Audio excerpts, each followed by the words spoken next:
qaar ka mid ah dadka danyarta ee ku dhaqan magaalada Ceergaabo iyo kuwa ay abaaruhu soo cayreeyeen oo banaanbax ballaaran maanta isugu soo baxay magaalada Ceergaabo ayaa waxay cabasho baasan ka muujiyeen deeq loo soo waday dadkaasi oo ay bixinaysay hay'adda Khadija Charity Foundation oo ay wadadii ka leexiyeen isla markaasina musuqmaasuqeen qaar ka mid ah mas'uuliyiinta sarsare ee xisbiga wadani waxayna hay'adaasi ku eedeeyeen in ay tahay mid musuqmaasuqday isla markaasina dadka danyarta aan waxba u qabanin waxaana iyagu arrintaasi ka hadlaya hadalladoodii ka mid ahaa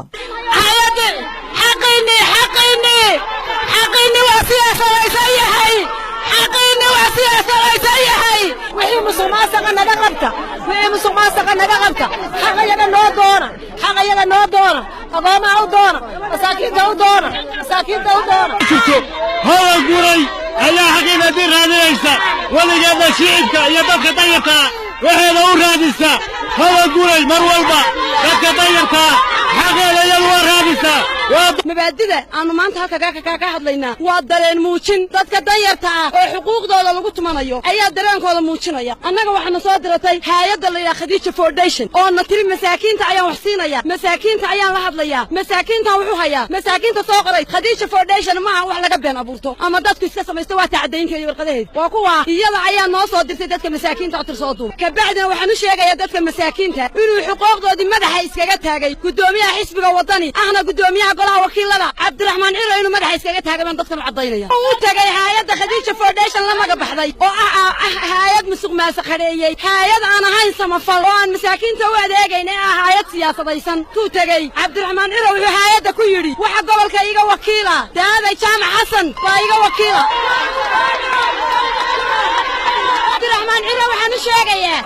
ده قبل كسناق أما دمنا عيركابو وكيله رماها عبد الرحمن عيرو حسب جيس وكيله جاي عاقل الحسن إذن مثلاً وأكو حقينا عناي وأكو إذن بابيي وحن رجعنا يا عينا الدولة الجمهورية السومالي لان ستة وصوغة جوابي دونتو حسب وحن لا حسبك محافظ كا تلاقى تلك هيا موسى بيح عبدي كاسي معيدا قدومية فيشي كداب عرقتنا دير إنو دلانكي نجا جوابي دونو ستة دقيقة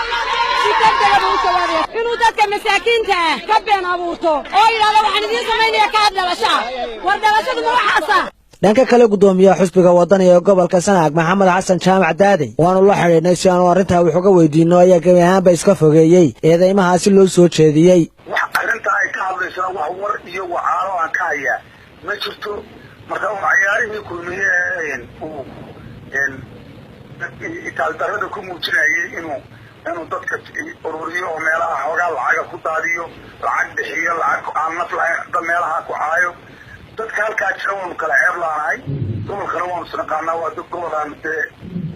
dadka oo dhan xog way ka warhayaan